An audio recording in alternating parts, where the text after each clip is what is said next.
Le jour se lève sur Montpellier avec une lumière pâle, presque indécise, comme si la ville elle-même hésitait à révéler ce que la nuit a laissé en suspens. Sur la plage encore déserte, une silhouette fend l'air froid du matin avec une énergie presque brutale. Yann court, mais ce n'est pas un simple jogging. C'est une fuite, une tentative désespérée d'échapper à ce qui s'est installé en lui depuis que tout a basculé. Chaque foulée s'enfonce dans le sable humide, chaque respiration brûle sa poitrine, mais il ne ralentit pas. Il court comme s'il pouvait distancer la honte qui lui colle à la peau. Il se revoit dans les bras de Lucie, il revoit le regard de Johanna, ce mélange de confiance et d'amour qu'il a trahi sans même s'en rendre compte sur le moment. La culpabilité n'est pas seulement liée à une enquête, à un soupçon ou à un crime. Elle est plus intime, plus corrosive. Il a l'impression d'avoir détruit quelque chose d'essentiel en lui-même. Pendant ce temps, au commissariat, l'atmosphère est lourde, presque électrique. Dans la salle d'interrogatoire, Élise et Hakim attendent Bernier. La lumière blanche au plafond accentue la froideur du lieu. Rien ici n'est fait pour rassurer. Tout est conçu pour faire tomber les masques. Bernier entre avec une maîtrise apparente. Il a longtemps été du côté de ceux qui posaient les questions. Aujourd'hui, il s'assoit de l'autre côté de la table. Son regard est calme, presque détaché. Il nie d'emblée toute implication dans la pose du micro chez Lucie Lecoeur. Il affirme ne pas connaître Simon Nabelli. Il nie toute relation avec la victime. Ses réponses sont nettes, mesurées, comme s'il récitait une défense préparée depuis des semaines. Mais Élise ne se contente pas des mots. Elle pose devant lui les fadettes, ses relevés téléphoniques qui racontent une autre histoire. Le nom de Simon Nabelli apparaît à plusieurs reprises. Les dates, les horaires, la fréquence des échanges. Ce ne sont pas des appels isolés. C'est un lien régulier, organisé. À cet instant précis, quelque chose se fissure dans le regard de Bernier. Ce n'est pas une panique visible, mais une micro-hésitation, une seconde de trop avant de répondre. Il comprend que le terrain a changé. Que l'enquête ne repose plus sur des suppositions, mais sur des traces concrètes. Il se ferme alors brusquement. Il ne dira plus un mot sans la présence de son avocate. Ce silence n'est pas un aveu, mais il n'est plus une simple stratégie. C'est une défense de survie. Dans son cabinet, Claudine apprend la situation avec une lucidité implacable. Elle connaît Bernier. Elle sait qu'il est capable de manipulations sophistiquées, mais elle sait aussi que son sursis est une épée suspendue au-dessus de sa tête. S'il trouve la moindre preuve d'un délit caractérisé, il repartira en prison. Cette fois, sans échappatoire. Lorsque Bernier la retrouve, il répète qu'il n'a pas tué Lucie. Claudine l'écoute en silence, sans émotion apparente. Elle ne s'attarde pas sur la question du meurtre. Elle va droit à l'essentiel, le micro. Elle sait que les fadettes sont un point de rupture. Elle sait aussi que nier l'évidence serait suicidaire. Elle lui rappelle la réalité de sa situation judiciaire. Le sursis peut sauter. La prison n'est pas une menace théorique. C'est une conséquence presque mécanique. Si elle veut le protéger, il doit lui donner quelque chose. Une vérité exploitable. Un élément qui montre qu'il ne s'agit pas d'un homicide prémédité. Après un long silence, Bernier cède partiellement. Oui, il a commandité la pose du micro. Pas pour tuer Lucie, pas pour la faire chanter directement, mais pour obtenir un moyen de pression contre l'une de ses patientes. Il était persuadé que cette femme était impliquée dans quelque chose de grave, et que des enregistrements pourraient révéler une confession. Ce qu'il ne dit pas immédiatement, mais que l'on devine derrière ces mots, c'est qu'il se croyait plus intelligent que tout le monde. Plus lucide que la police. Plus efficace que la justice. Il pensait contrôler la situation. Il ne voit pas qu'il s'est piégé lui-même. Au commissariat, Baker suit l'évolution du dossier avec une tension contenue. La perquisition chez Bernier n'a rien donné de concret. Pas de matériel compromettant, pas de traces directes du micro. Mais l'aveu partiel change la donne. Baker exige qu'Élise et Hakim le poussent davantage. Ils doivent comprendre qui a physiquement posé le dispositif. Et surtout, pourquoi Lucie est morte. Pendant que l'enquête se resserre, Yann s'effondre intérieurement. Après sa course, il retrouve Hugo dans un café près de la plage. Son visage est marqué, tiré. Il parle avec une brutalité inhabituelle envers lui-même. Il dit qu'il a honte. Qu'il ne se reconnaît plus. Il ne sait plus s'il est victime des circonstances ou responsable d'un engrenage qu'il a lui-même enclenché. L'idée de quitter Montpellier s'impose à lui comme une solution presque logique. Recommencer ailleurs, disparaître, ne plus croiser les regards accusateurs, ne plus sentir la distance glaciale de Johanna. Hugo l'écoute avec gravité. Il ne minimise pas la situation, mais il refuse la fuite. Partir maintenant serait perçu comme un aveu. Et surtout, cela ne réglerait rien. Si Yann est innocent du meurtre de Lucie, il doit le prouver ici. Face à tous, retrouver l'homme qu'il était avant que le doute ne le ronge. Yann ne répond pas tout de suite. Il demande simplement à Hugo d'aller chez Johanna récupérer quelques affaires. Ce détail en apparence banal sonne comme une séparation provisoire. Ou définitive. Chez Alix, l'ambiance est d'un tout autre registre, mais pas moins tendue. Elle vient de rembourser José Alvaro et lui fait signer un contrat pour éviter qu'il ne devienne associé majoritaire. Elle se sent soulagée, elle pense avoir repris le contrôle. José, lui, affiche un optimisme presque naïf. Il évoque leur compatibilité professionnelle, leur sens commun des affaires. Il l'emmène dans son atelier pour lui montrer ses dernières trouvailles issues d'un vide-grenier. Parmi elles, un lot de vaisselle ancienne, qu'il présente comme authentique. Alix, séduite par la qualité des pièces, accepte de l'acheter pour 600 €. Ulysse observe la scène avec méfiance. Il connaît les risques de ce type de transaction. Il vérifie l'origine des objets, presque par réflexe. Et la découverte tombe comme une alerte silencieuse. La vaisselle correspond à un signalement lié à un cambriolage récent. Il comprend immédiatement le danger. Ce n'est plus une simple affaire commerciale. C'est potentiellement du recel. Il en informe Alix, mais elle refuse de paniquer. Elle a une facture. Elle peut prouver qu'elle a acheté les objets de bonne foi. Elle s'accroche à cette ligne de défense avec la même détermination que Bernier dans la salle d'interrogatoire. Pourtant, derrière son assurance, une inquiétude s'installe. Elle sait que la frontière entre imprudence et illégalité est mince. Plus loin, Dimitri contemple une réalité plus prosaïque mais tout aussi brutale. 4 mois de loyers impayés. Son activité de VTC ne fonctionne pas. Il a besoin d'un vrai emploi, stable, structuré. Lucas lui promet de se renseigner à Elle Cosmétique. Lucas rencontre Berthier avec l'espoir d'une opportunité. Mais le passé ressurgit. Berthier se souvient des problèmes liés à l'affaire du « Chinois », des complications causées par l'ami de Lucas. Sa réponse est froide. Le chevaux peut rester dans un tiroir. En fin de journée, Hugo se rend chez Johanna pour récupérer les affaires de Yann. L'appartement est silencieux, presque figé. Johanna remet le sac sans éclat de voix. Elle demande simplement à Hugo s'il savait pour la liaison entre Yann et Lucie. La question est posée sans colère apparente, mais elle contient une blessure profonde. Hugo affirme qu'il ne savait rien. Et même s'il l'avait su, il ne l'aurait pas cautionné. Johanna acquiesce. Elle ne pleure plus. Elle semble avoir dépassé le stade des larmes pour entrer dans celui de la lucidité froide. La nuit tombe sur Montpellier, mais rien ne s'apaise vraiment. Bernier a reconnu une partie de la vérité. Yann vacille entre fuite et confrontation. Alix se croit protégée par un document. Baker sent que l'affaire est loin d'être terminée. Et quelque part, dans l'ombre de cette enquête, le micro posé chez Lucie n'est plus seulement un outil d'espionnage. Il devient le symbole d'un contrôle perdu. Une tentative de manipuler la vérité qui, désormais, se retourne contre tous ceux qui ont cru pouvoir la maîtriser. Le silence du commissariat en fin de journée n'est jamais tout à fait un silence. Il est traversé par des sonneries étouffées, des portes qui se referment, des pas pressés dans les couloirs. Mais dans le bureau de Baker, l'atmosphère a pris une densité particulière. Il relit le compte-rendu de l'audition de Bernier, les mots pesant davantage à mesure qu'il avance.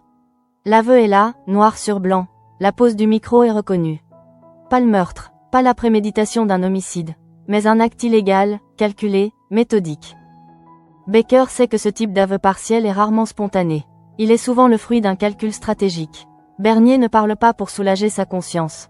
Il parle pour limiter les dégâts. La question qui obsède désormais Baker est simple. Jusqu'où ira-t-il pour se protéger? Et surtout, qui a exécuté l'ordre? Élise et Hakim reprennent l'interrogatoire avec une précision chirurgicale. Ils ne cherchent plus à le coincer sur la pose du micro, ce point est acquis.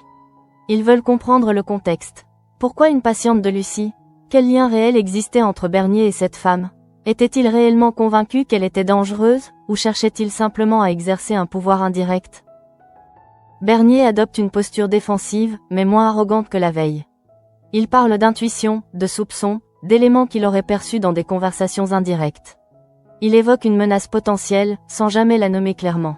Il insiste sur un point, il pensait découvrir un aveu accablant grâce aux enregistrements.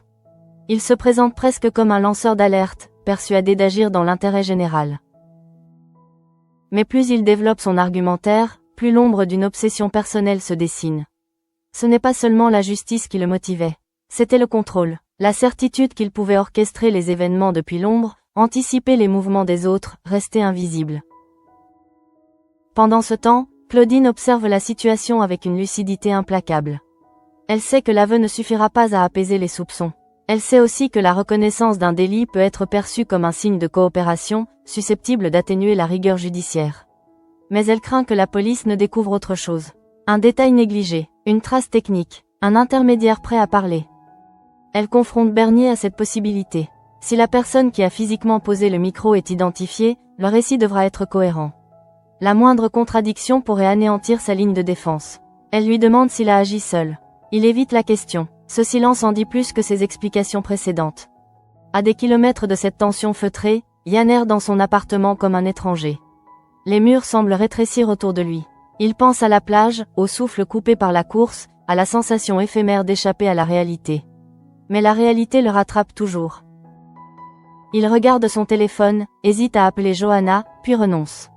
Il sait qu'il n'a plus le droit d'exiger quoi que ce soit. La trahison ne s'efface pas avec des excuses maladroites. Il repense aux mots qu'il a prononcés devant Hugo. Il s'est traité de « merde ».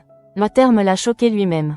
Mais il traduisait une vérité crue. Il a l'impression d'avoir sali tout ce qu'il touchait. L'idée de quitter Montpellier refait surface.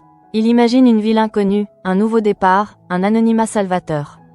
Mais une autre image s'impose, celle d'un homme qui fuit, laissant derrière lui un soupçon permanent. Il comprend que partir maintenant reviendrait à accepter implicitement la culpabilité que certains lui prêtent. Hugo, de son côté, traverse une zone inconfortable. Il est pris entre l'amitié et la morale. Il connaît Yann depuis longtemps. Il a confiance en son intégrité profonde. Mais il ne peut ignorer la liaison avec Lucie, ni le chaos qu'elle a engendré. Lorsqu'il a vu Johanna, il a perçu une douleur froide, une distance nouvelle. Il sait que même si Yann était innocent du meurtre, il devra affronter les conséquences de ses actes intimes. Chez Alix, la situation prend une tournure plus concrète. Ulysse revient avec des informations précises sur le cambriolage lié à la vaisselle. Les dates correspondent, la description des pièces aussi. Il ne s'agit plus d'un doute vague. Il s'agit d'un risque juridique réel. Alix tente de rationaliser. Elle répète qu'elle possède une facture. Elle insiste sur sa bonne foi. Mais au fond d'elle, une inquiétude sourde s'installe. Elle connaît José. Elle sait qu'il navigue parfois dans des zones grises.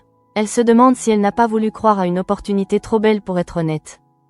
Ulysse insiste. Même avec une facture, la question de l'origine des biens peut être examinée. Il ne cherche pas à l'accuser, mais à la protéger. Alix, fidèle à son tempérament, refuse de céder à la panique. Pourtant, son regard trahit une vigilance nouvelle. Dans un autre quartier de la ville, Dimitri rentre chez lui avec le poids des refus sur les épaules. La perspective d'un emploi à Elle Cosmétique s'éloigne. Lucas lui annonce la réponse négative de Berthier avec gêne. Le passé colle à la peau de Dimitri comme une ombre persistante. Il réalise que chaque erreur laisse une trace plus durable qu'il ne l'imaginait. Au commissariat, Baker convoque Élise et Hakim pour faire le point. Il ne se satisfait pas d'un aveu partiel. Il veut comprendre la chronologie exacte. Quand le micro a-t-il été posé? Qui avait accès au domicile de Lucie? Les enregistrements ont-ils été récupérés avant sa mort? Et surtout, qui savait que ce dispositif existait? Une hypothèse commence à émerger. Si quelqu'un a découvert le micro, cela a pu provoquer une réaction imprévisible. Une confrontation, une panique, un drame. Bernier, dans sa cellule provisoire, mesure lentement l'ampleur de son imprudence. Il se voyait stratège, il se retrouve vulnérable, il repense à ses années de carrière, à son autorité, à la manière dont il manipulait les dossiers. Aujourd'hui, ce sont ses propres communications qui l'enferment. Claudine lui rend une dernière visite avant la nuit. Elle lui parle franchement. S'il veut éviter le pire, il doit tout lui dire. Pas une version arrangée, la vérité complète. Elle ne promet pas de miracle. Elle promet de limiter les dégâts. Dans la pénombre de sa cellule, Bernier ferme les yeux. Il entend encore les questions d'Élise, le ton neutre d'Hakim, la fermeté de Baker. Il comprend que le micro, censé lui offrir un levier de pouvoir, est devenu le fil qui le tire vers le fond. À l'autre bout de la ville, Johanna reste seule dans son appartement. Le sac de Yann a disparu, mais son absence est plus lourde que sa présence ne l'a jamais été. Elle repense aux années partagées, aux promesses, aux projets. Elle ne sait pas encore si elle pourra pardonner. Elle ne sait même pas si elle le souhaite. La nuit enveloppe Montpellier d'un calme trompeur. En apparence, rien ne bouge. Mais sous cette surface paisible, les tensions se resserrent. L'aveu de Bernier n'a pas clos l'enquête. Il l'a déplacé. Il a ouvert une nouvelle question, plus dangereuse encore. Jusqu'où la quête de contrôle peut-elle conduire un homme avant qu'il ne perde tout repère? La nuit a été courte pour beaucoup, mais au petit matin, le dossier Bernier semble déjà avoir changé de dimension. Ce qui n'était au départ qu'un soupçon technique, la présence d'un micro dans l'appartement de Lucie, devient progressivement le pivot central de l'enquête. Baker le sait. Dès qu'un dispositif d'écoute clandestin entre en jeu, Les motivations ne sont plus simplement émotionnelles, elles deviennent stratégiques. Dans son bureau, il observe la chronologie reconstituée par Élise. Date de la pause supposée du micro. Période d'appel entre Bernier et Simon Nabelli. Dernier rendez-vous de Lucie. Les éléments ne forment pas encore une ligne droite, mais ils dessinent un réseau. Et dans ce réseau, Bernier occupe une place qu'il ne peut plus nier. Élise reprend les enregistrements des auditions, attentive aux inflexions de voix, aux micro-hésitations. Bernier a admis avoir commandité la pause du micro. Il a parlé d'une patiente de Lucie qu'il soupçonnait. Mais il n'a donné aucun nom, aucun élément concret, comme s'il voulait laisser l'idée flotter, sans jamais l'ancrer dans la réalité. Hakim, plus pragmatique, formule une hypothèse simple. Soit Bernier dit vrai et il cherchait réellement à obtenir une confession, soit il utilise cette version pour masquer une intention plus personnelle. Une rancœur, une peur, un secret lié à Lucie elle-même? Dans le même temps, Claudine se prépare à affronter une phase délicate. Elle a relu les textes relatifs au sursis de Bernier. La moindre infraction caractérisée peut entraîner sa révocation. Et la pose d'un micro sans autorisation judiciaire constitue une violation claire. Elle doit donc convaincre les autorités que son client, bien qu'imprudent, n'est pas impliqué dans le meurtre. Elle rencontre Bernier à nouveau, et cette fois son ton n'est plus direct. Elle ne cherche plus à le ménager. Elle lui demande s'il a confié la pose du micro à un intermédiaire.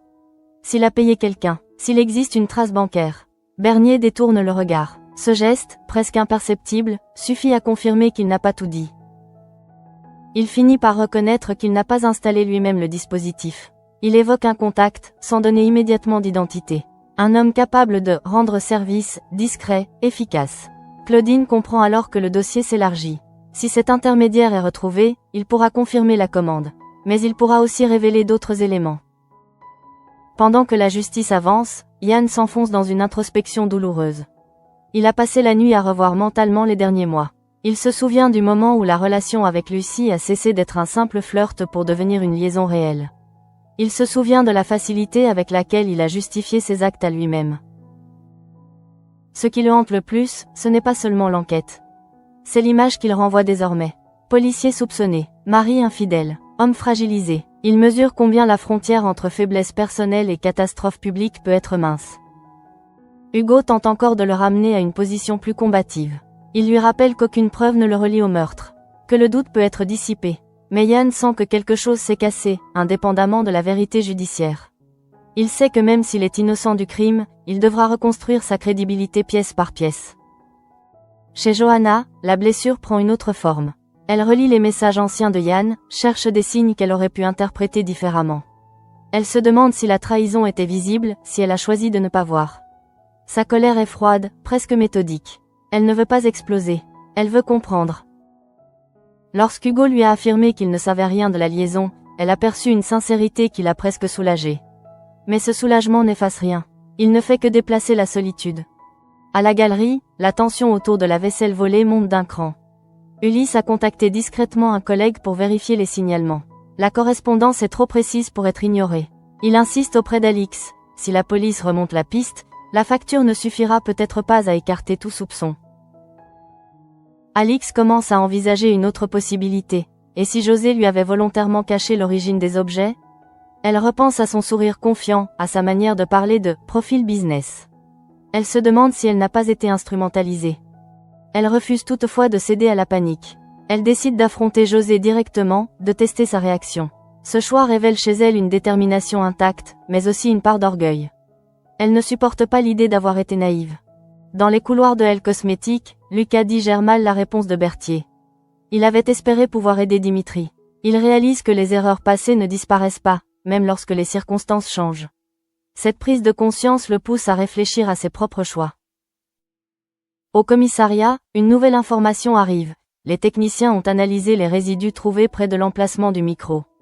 Une empreinte partielle, pas suffisante pour une identification immédiate, mais exploitable si un suspect est comparé.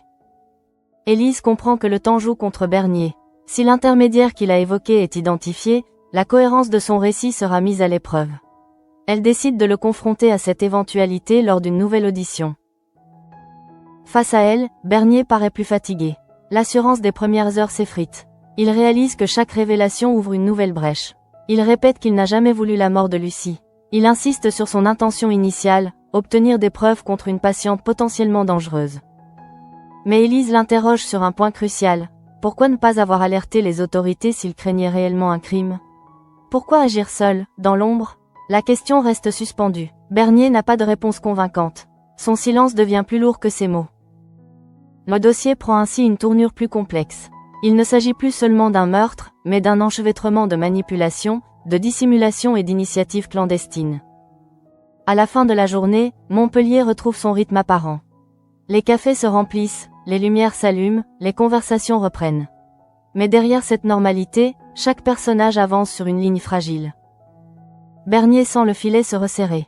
Claudine prépare sa stratégie, consciente que la marge d'erreur est infime. Yann hésite encore entre affronter et fuir. Johanna construit une distance protectrice. Alix s'apprête à confronter José.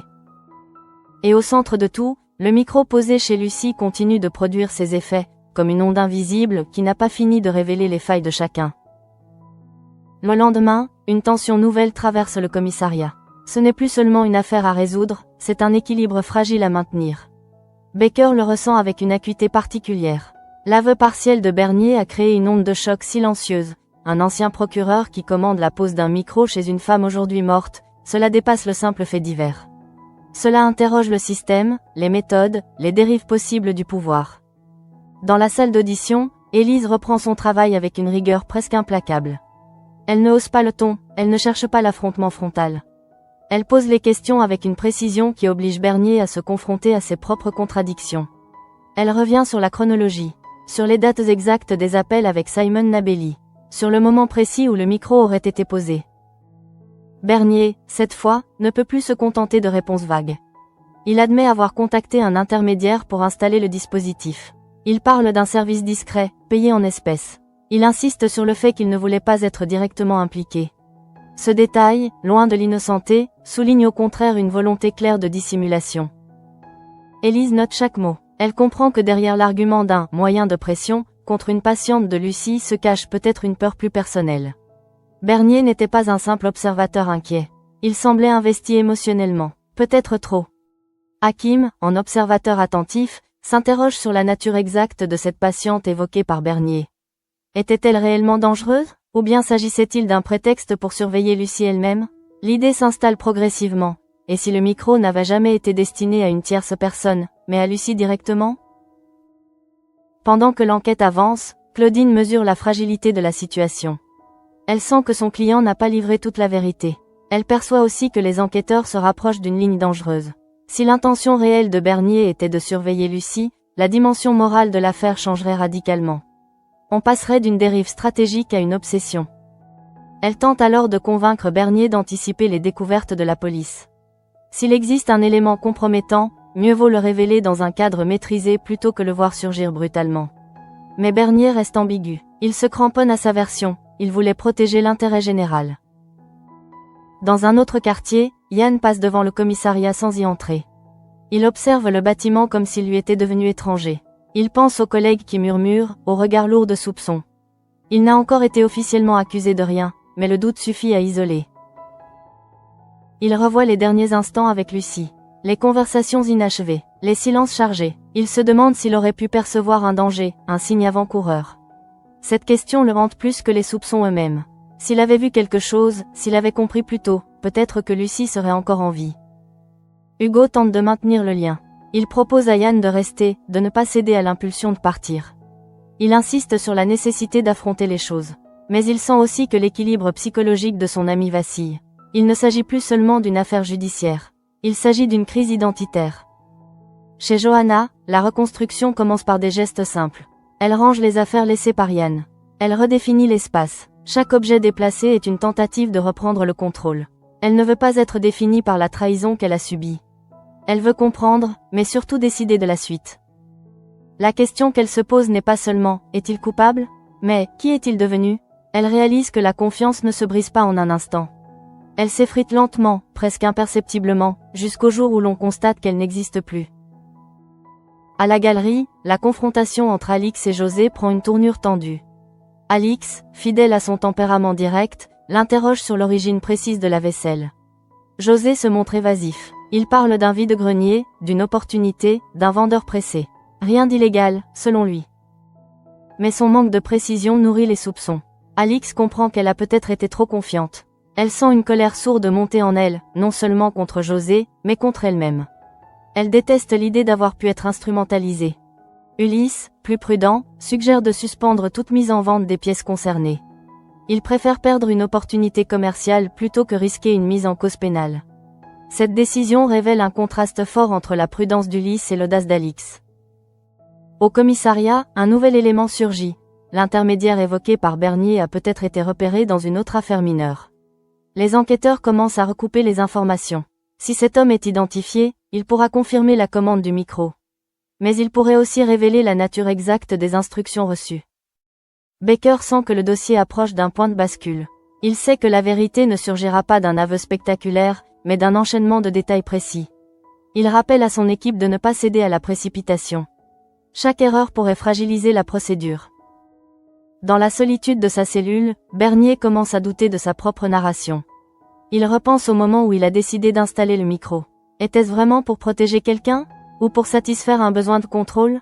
Il se souvient de son irritation face à Lucie, de son refus de se laisser influencer.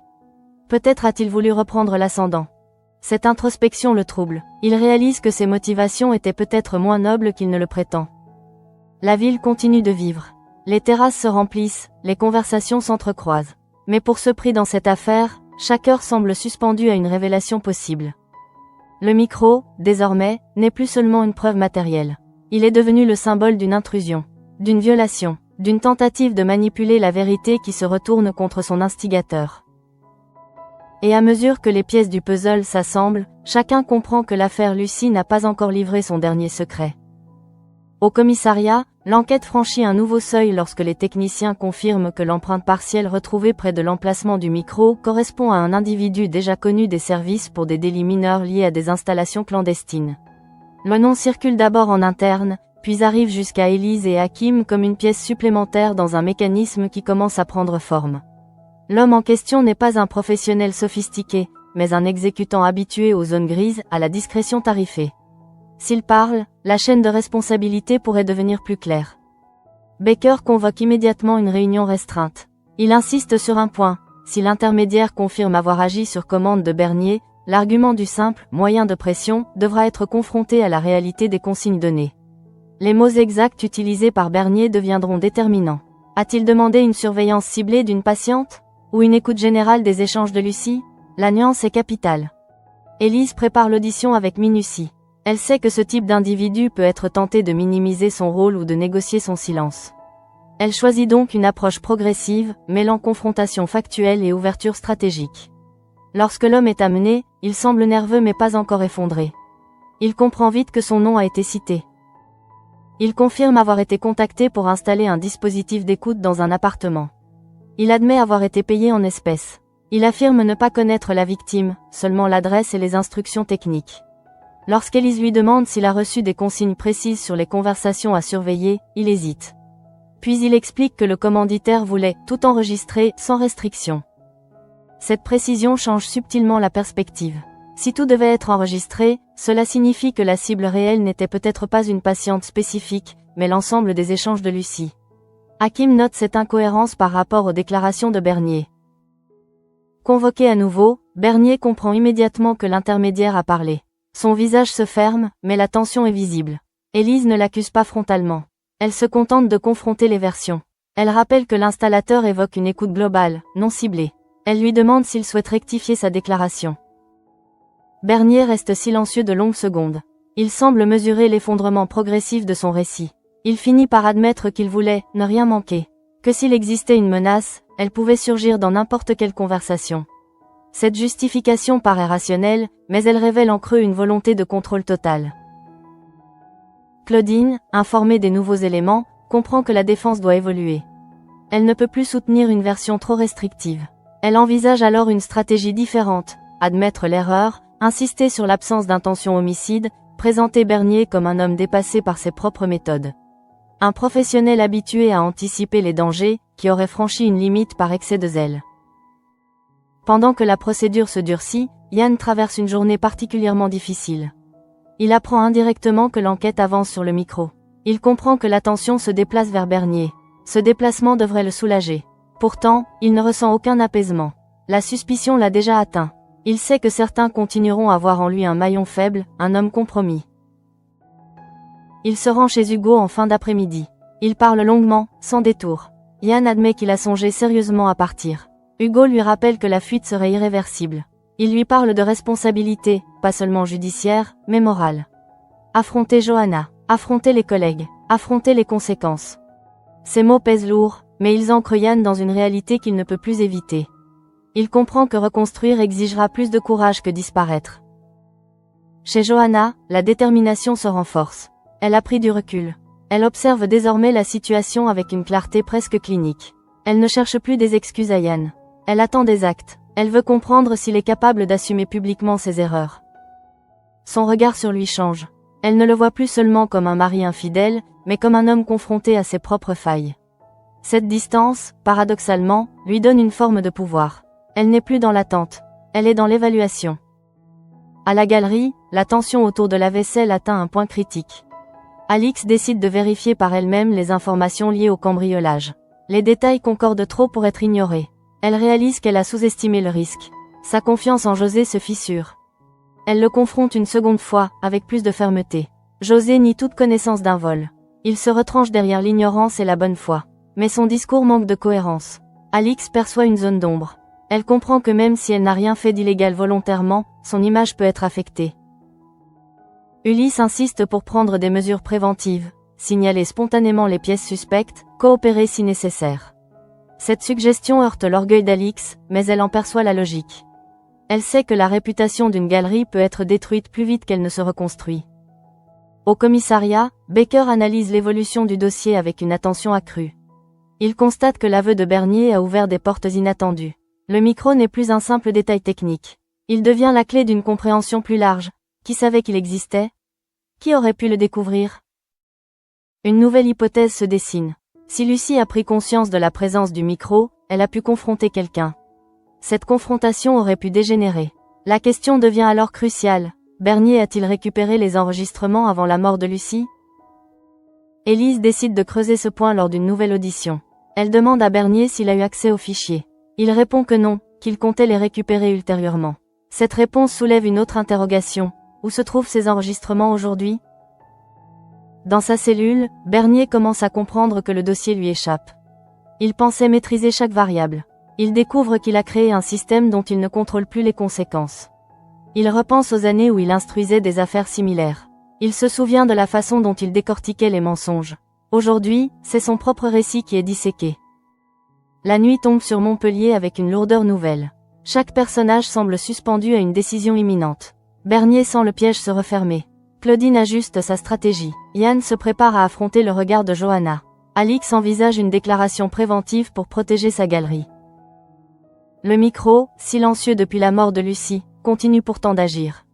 Il a transformé des soupçons en aveux, des aveux en contradictions, des contradictions en nouvelles pistes.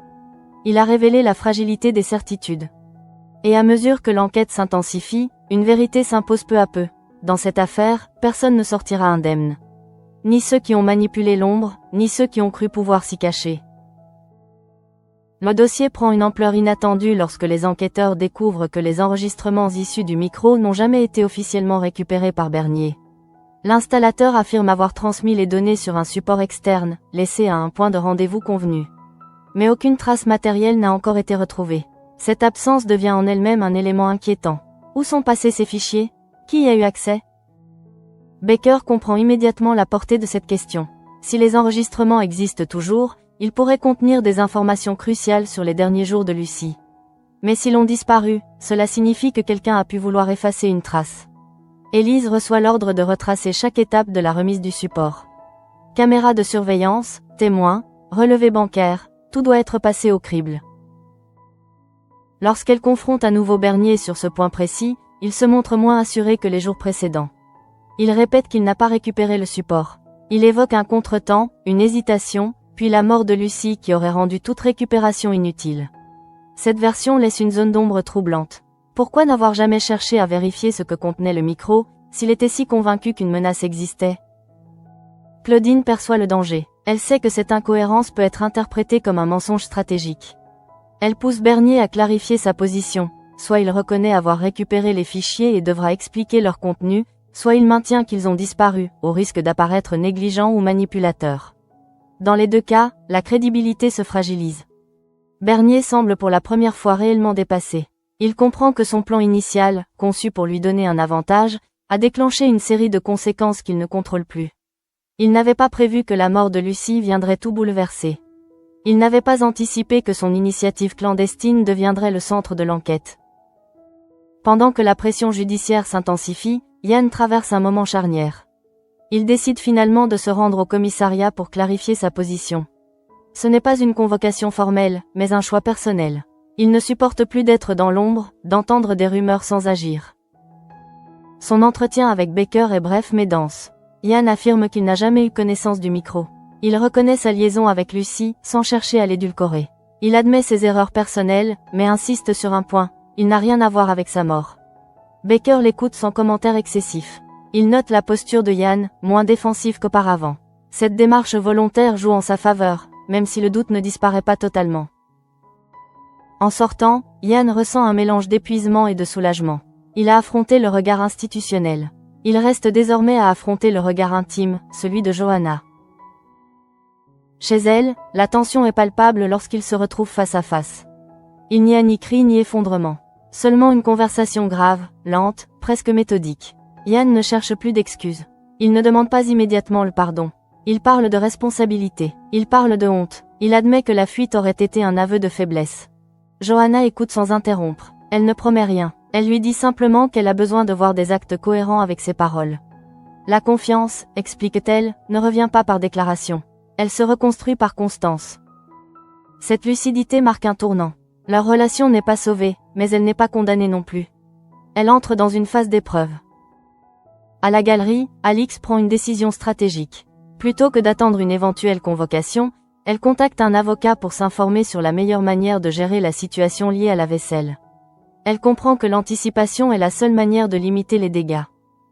Elle convoque également José une dernière fois. Cette fois, elle ne cherche plus à tester sa sincérité. Elle exige des explications précises. Face à son insistance, José admet qu'il n'a pas vérifié l'origine des pièces. Il reconnaît avoir agi avec légèreté, attiré par la valeur potentielle du lot. Cette admission ne prouve pas qu'il connaissait le vol, mais elle révèle une imprudence coupable. Alix comprend alors que son instinct commercial l'a conduite trop près d'une ligne dangereuse. Elle décide de suspendre la transaction et d'informer les autorités de sa découverte, afin de prouver sa bonne foi. Ce choix lui coûte financièrement, mais il protège son intégrité professionnelle. Au commissariat, une avancée technique surgit. Une caméra située près du point de dépôt du support externe montre une silhouette récupérant l'objet quelques heures après son installation. L'image est floue, mais la corpulence et la démarche correspondent à un homme. Pas à Bernier. Cette révélation ouvre une nouvelle piste. Quelqu'un d'autre aurait donc mis la main sur les enregistrements. Était-ce un hasard, ou une personne informée de l'existence du micro? Élise partage cette hypothèse avec Baker. Si une tierce personne a récupéré les fichiers, cela signifie qu'il existait une fuite d'informations. Peut-être Lucie elle-même avait-elle découvert le dispositif et averti quelqu'un. Peut-être une patiente a-t-elle surpris quelque chose. La perspective se complexifie. Le micro n'est plus seulement l'acte isolé d'un homme en quête de contrôle. Il devient l'élément déclencheur d'une chaîne de réactions imprévisibles. Bernier apprend l'existence de cette silhouette inconnue. Il paraît sincèrement surpris. S'il dit vrai, cela signifie qu'il a lui-même été devancé. Cette possibilité l'inquiète plus que l'accusation. Car si quelqu'un détient les enregistrements, ce quelqu'un possède potentiellement un pouvoir immense. La nuit tombe sur Montpellier avec une tension renouvelée. L'affaire Lucie entre dans une phase plus incertaine encore. Les certitudes s'effritent, les responsabilités se redessinent. Yann, pour la première fois depuis des jours, reste dans la ville sans envisager la fuite. Johanna observe ses gestes, attentive à la cohérence de ses paroles. Alix assume ses choix et protège sa galerie. Bernier découvre qu'il n'était peut-être pas le seul à manipuler l'ombre. Et au centre de tout, ces enregistrements disparus deviennent la pièce manquante d'un puzzle dont les contours commencent à apparaître, sans que l'image finale ne soit encore visible. Le dernier virage de l'enquête se dessine dans une tension presque imperceptible, celle qui précède les révélations décisives. Au commissariat, Élise fixe l'image floue extraite de la caméra de surveillance. La silhouette qui récupère le support contenant les enregistrements n'est pas identifiable avec certitude, mais elle confirme une chose essentielle, Bernier n'a pas été le seul à connaître l'existence du micro. Quelqu'un d'autre était informé. Quelqu'un d'autre a agi. Baker comprend que l'affaire change de nature. Jusqu'ici, le micro symbolisait l'abus d'un homme persuadé de servir la justice par des moyens détournés. Désormais, il devient la preuve qu'une autre main a pu manipuler les événements. Cette perspective fragilise la construction initiale du dossier, mais elle ouvre aussi une possibilité, la mort de Lucy pourrait être liée à la découverte du dispositif. Élise convoque Bernier une ultime fois pour confronter cette hypothèse. Elle lui explique qu'un individu a récupéré le support quelques heures après sa dépose. Elle observe attentivement sa réaction. Le trouble qui traverse son visage semble authentique. Il nie avoir envoyé quelqu'un d'autre. Il jure ne pas savoir qui a pu intervenir. Ce moment marque une rupture. Pour la première fois, Bernier n'apparaît plus seulement comme un homme manipulateur, mais comme quelqu'un qui a peut-être déclenché un mécanisme qu'il ne maîtrisait pas. Son aveu initial reste grave, mais il ne suffit plus à contenir toutes les ramifications de l'affaire. Claudine, informée de ce développement, ajuste une dernière fois sa stratégie. Elle insiste sur la coopération de son client, sur le fait qu'il a reconnu la pose du micro sans y être contraint par une preuve irréfutable. Elle sait que le maintien du sursis dépendra désormais de l'interprétation globale de son attitude, préméditation dangereuse ou imprudence grave mais non homicide. Au-delà du commissariat, les conséquences humaines continuent de se déployer. Yann, après sa confrontation avec Baker et sa discussion avec Johanna, prend une décision claire, il reste. Il cesse d'envisager la fuite comme une échappatoire. Il accepte de porter le poids de ses erreurs personnelles sans les confondre avec une culpabilité criminelle qu'il rejette. Cette posture nouvelle ne résout rien immédiatement, mais elle rétablit un socle. Il cesse d'être un homme en cavale intérieure. Johanna, de son côté, observe cette évolution avec prudence. Elle ne cède pas à l'émotion. Elle attend de voir si cette détermination s'inscrit dans la durée. Elle sait que la reconstruction exigera du temps, des preuves concrètes, des renoncements peut-être. Mais elle perçoit un changement. Yann ne cherche plus à se dérober. À la galerie, Alix officialise sa démarche. Elle informe les autorités de la découverte concernant la vaisselle. Elle fournit la facture, les échanges avec José, les vérifications effectuées par Ulysse. Cette initiative proactive protège son image. Elle comprend que la transparence, même coûteuse, est la seule réponse possible face aux soupçons. José, confronté à la perspective d'une enquête, adopte un profil plus discret. Il réalise que son goût pour les opportunités rapides peut avoir des conséquences durables. La relation professionnelle avec Alix ne disparaît pas totalement, mais elle change de nature. La confiance naïve laisse place à une vigilance constante. Au commissariat, l'enquête sur la silhouette filmée progresse lentement. Les enquêteurs croisent les données, examinent les relevés, explorent les cercles proches de Lucy. Chaque piste nécessite patience et méthode. Baker insiste, aucune conclusion hâtive. L'erreur serait de croire que l'aveu de Bernier ou la présence d'un tiers suffisent à clore le dossier. Bernier, dans sa cellule, affronte une vérité qu'il ne peut plus esquiver. Il a franchi une limite. Quelles qu'aient été ses intentions, il a violé l'intimité d'une femme aujourd'hui morte. Son sursis est suspendu à la lecture que fera le juge de ses actes. Il comprend que la ligne entre arrogance et chute est parfois invisible jusqu'au moment où l'on bascule. La ville continue pourtant de respirer. Montpellier ne s'arrête pas pour une affaire, même aussi grave. Les rues se remplissent, les conversations reprennent, la mer poursuit son va-et-vient immuable. Mais pour ceux impliqués, chaque journée porte la trace de ce micro posé dans l'ombre. Le symbole demeure puissant, un dispositif destiné à écouter en secret, devenu le révélateur des failles de chacun. L'abus de pouvoir de Bernier, la fragilité morale de Yann, l'imprudence commerciale d'Alix, la lucidité douloureuse de Johanna, l'exigence inflexible de Baker. Rien n'est totalement résolu. Le meurtre de Lucy conserve ses zones d'ombre. Les enregistrements disparus restent une pièce manquante. Mais une certitude s'impose, la vérité avance, non par éclat spectaculaire, mais par l'accumulation patiente de détails, de contradictions, d'aveux partiels. Et dans cette progression lente, chaque personnage est contraint de se redéfinir. Non plus en fonction de ce qu'il voulait être, mais de ce qu'il a réellement fait. L'affaire continue, les équilibres se déplacent, et sous le soleil de Montpellier, les ombres restent longues.